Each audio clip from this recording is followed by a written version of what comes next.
Dustin Poirier has evolved greatly throughout the years, ever since he fought Conor McGregor the first time. He's also in another division where he has a better chin, he has more power, and he's a lot fresher. He's overall a much better fighter today than he ever was before. The amount of wars he's been in may have softened his chin a bit, but regardless, Conor McGregor's power and his precision would be able to knock out any version of Dustin Poirier, in my opinion. But has Dustin Poirier's evolution done enough for him to actually beat Conor McGregor this time in their rematch?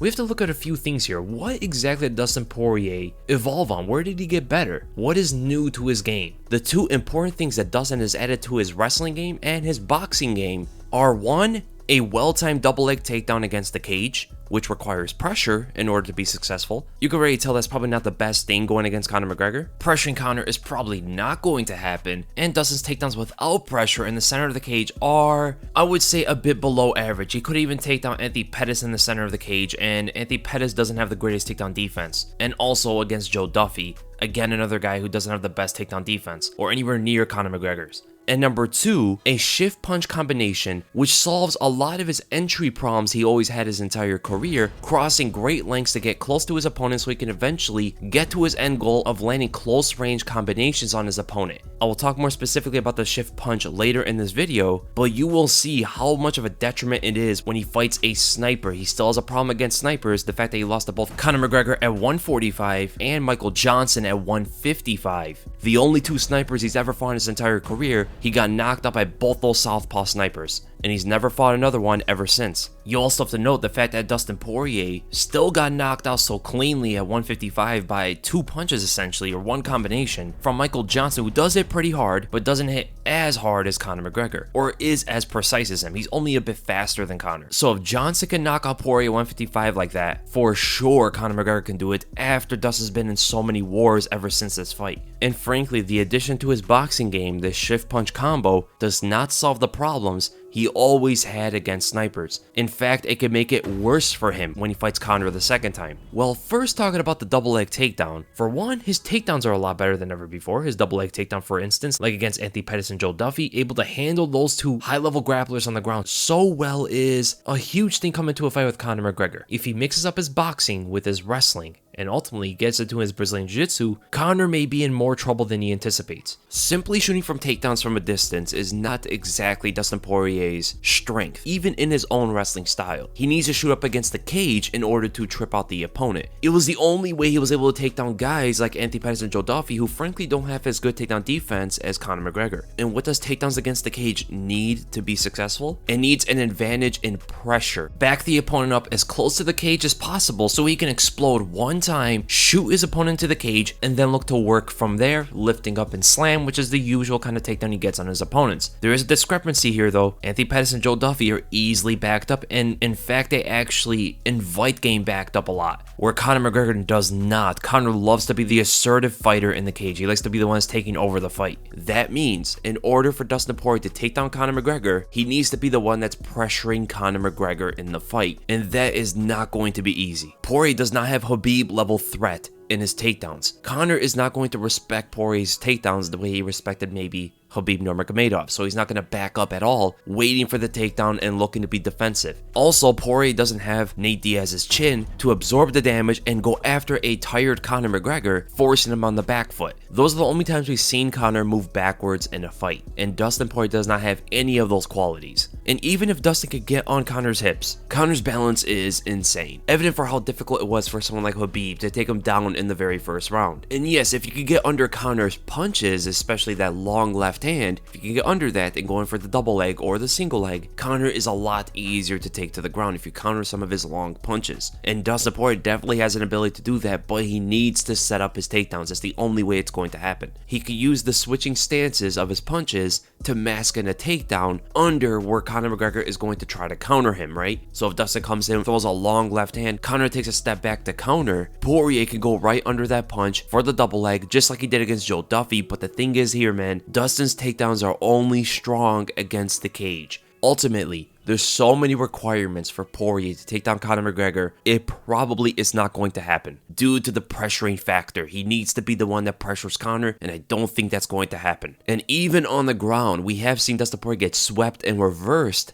by various grapplers in his career. In fact, Anthony Pettis was able to sweep Dustin Poirier almost in the exact same way Conor swept Nate Diaz in their first fight. Almost like a single leg X-guard sweep. Dustin also has a very good guillotine choke, but we have seen Conor slip out of Chad Mendes' guillotine in the past. There's many things Dustin does on the ground that Conor has countered against other opponents. And when you talk about Dustin's stand-up, he isn't much of a kicker, but he does have respectable leg kicks that he threw against Conor in their first fight. In fact, Dustin is the only guy Conor's ever fought that focused on landing leg kicks on him. Given Conor's wide stance and how exposed his lead leg is, Dustin is the only fighter up until now that landed consecutive leg kicks. I understand Eddie Alvarez was trying to do the same, but he ultimately detoured away from his game plan. Crazy to think about that Dustin in 2014 was the last guy that really was landing successful leg kicks against Conor McGregor. So we talked about Dustin Poirier adding takedowns to his game, that double leg to the cage, tripping out the opponent and going for the various things he's always done in his entire career. And the other thing Poirier has evolved in is in fact some of his boxing skills. He's always been a good boxer, very good combination puncher, which is pretty much what his style revolves around. He needs to get in front of his opponent in close range to start chaining up short range combinations from the body to the head, and he displayed this perfectly against Justin Gaethje for an example, and against Eddie Alvarez. Two guys that kind of stayed in front of him for the most part. So Gaethje and Alvarez are probably not the best fighters to look at in comparison to him fighting Conor McGregor, who's a mover,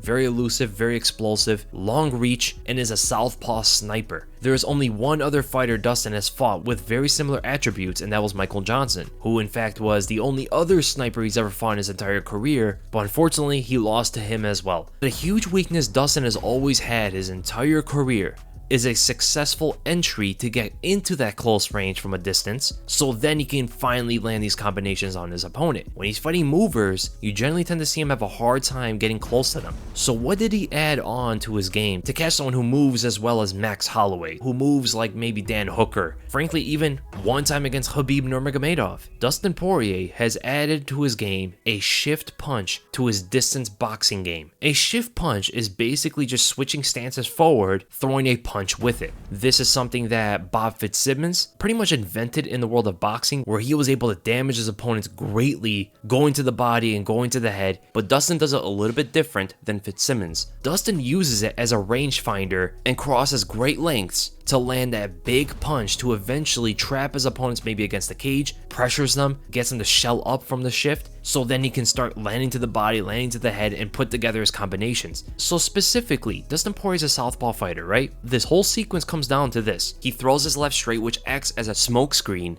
gets his opponent to either move away from him or shell up and get defensive, bracing for the left hand so they can maybe counter it, block it, all that sort of stuff. But usually you tend to see his opponents back away from the left hand, and this causes a chase. He hunts them down by shifting forward, switching stances. Now he's an orthodox, and he connects with a big right overhand. The reason why this works so well against opponents retreating away from him is the fact that when you switch stances forward like this, you're actually covering a lot of distance forward, and it's only in one big step. Dustin's opponents cannot get away in time, which allows them to connect clean with this right overhand. This stunned guys like Max Holloway, this caught Khabib Nurmagomedov, it caught, Dan Hooker. There's many fighters in this division who move pretty well that he was able to catch with this punch. Now, will this be able to catch someone like Conor McGregor, for instance? What I will say is probably not, for the simple quality that Conor is a counter-punching sniper. The guy counters better than anybody Dustin's ever fought by a large margin. The only other guy that counters or snipes anywhere near Conor's level that Dustin has fought was Michael Johnson. And Dustin was not able to find his range and get in